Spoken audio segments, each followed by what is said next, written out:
Hello and welcome back to Fashion with Sort Out YouTube channel. How are we all doing? Thank you guys for always stopping by. So in today's tutorial, we are learning how to make this beautiful kimono jacket with drawstring, and these are the materials needed. So I have my Ankara fabric here and my satin fabric. The Ankara fabric is 2 yards, while the satin fabric is half yards. And so this is all that we need for this. So let's get going. Now I have my fabric folded into 4. Yes, so because I'm cutting the two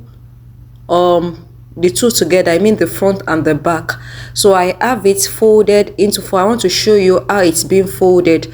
So like I said, I have 2 yards of the fabric here, so I folded it into 2, as you can see, and then I'm going to fold it again into 4.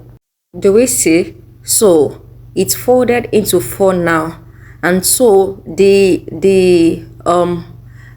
edge that is closed is what I'll be using for the neck part, because I'm cutting it together. I don't want any cut on the shoulder.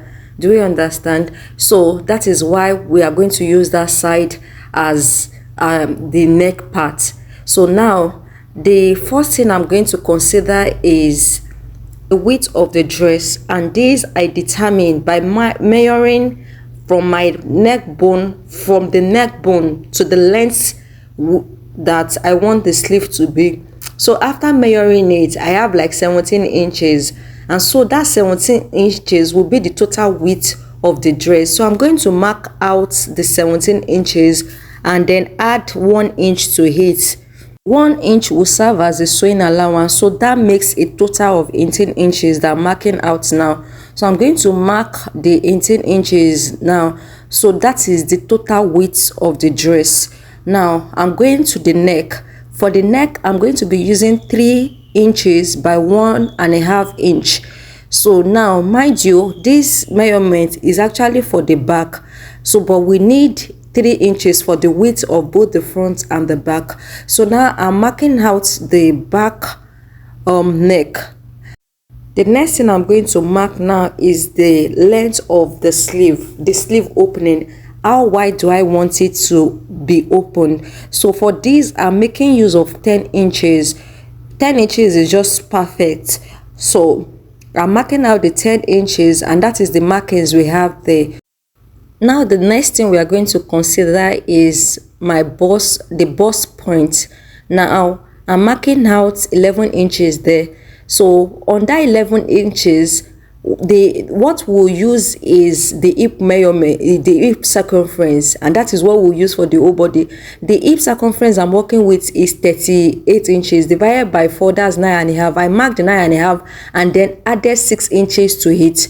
Do you understand? For ease, you know, it's a free dress, so that 6 inches is that 9 plus 6 inches is what I connected to the arm, the sleeve opening that I marked initially, and so I drew it down in a curved manner like that. Do we get?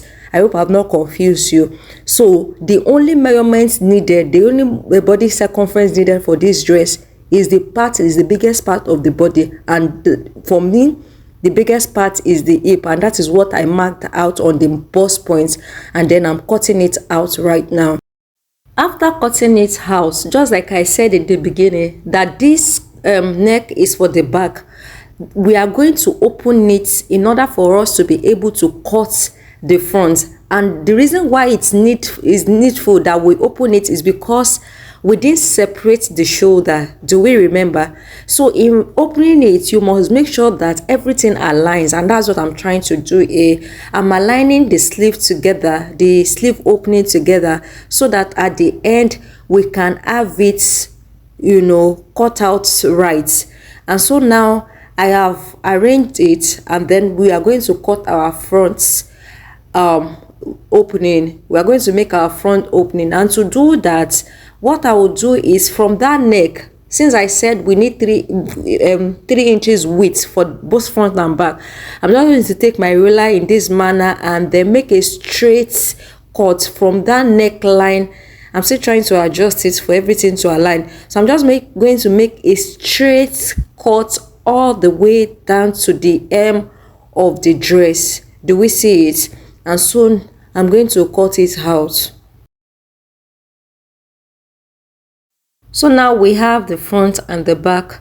All I'm going to do now is open it and for you to see how it is now.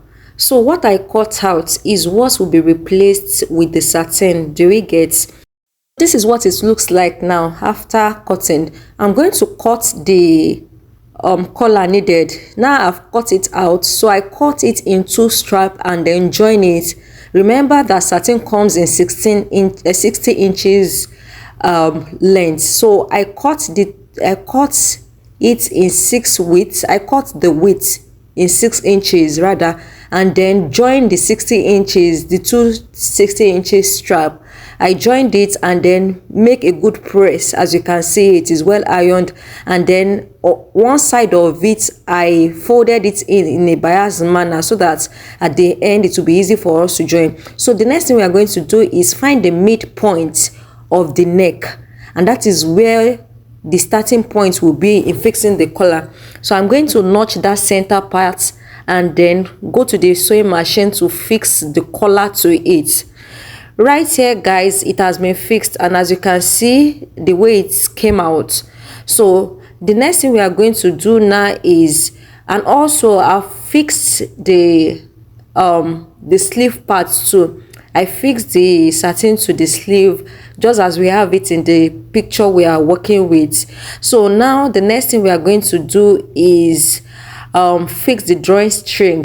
Now in sewing it, I left 1.5 inch. I used 1.5 inch to sew it, and that is because I want to fix the string to it.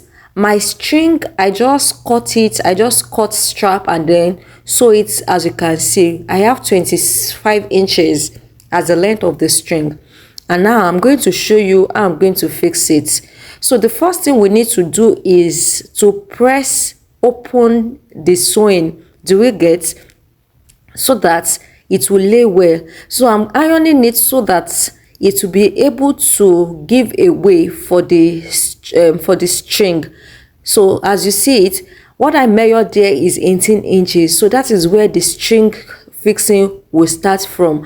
I'm just going to start from there and then place the string, pin it down so that it won't shift while sewing. I will also place the other one too, and then after placing the other one, you must make sure that it aligns with the first one. So 18 inches, just like I said. So I folded that in too. So I'm going to stitch it at that upper part and then sew it down to the hem, not to the hem, because we are still going to hem the down part. So I left like 2 inches at the hem. So that's why I stopped sewing this string. I'll go on to the machine now and join it and show you how it came out. So this is what we have after it came out. I've not done the hem. I just ironed it so that you will see how it will be after sewing it. So I ironed it, and then remember I said I was going to leave 2 inches. I'm going to sew it all around, and now guys, I have done that, and this is what we have as our outcome. I'm drawing the string so that you will see how it is. You see how it's coming out, and then I'm just going to tie it in a bow manner. The same thing I will do to the other side. That has been done. This is how the whole thing came out. So beautiful. Guys, I want to appreciate you for staying true to the end of this video. I'm very sure you got value watching this. If you really do, give this video a thumbs up, like, share it with your friends, and make comments if need be. And now we have come to the end of this tutorial. Thank you everyone for staying true, and this is our beautiful kimono jacket. See you in my next tutorial. Bye.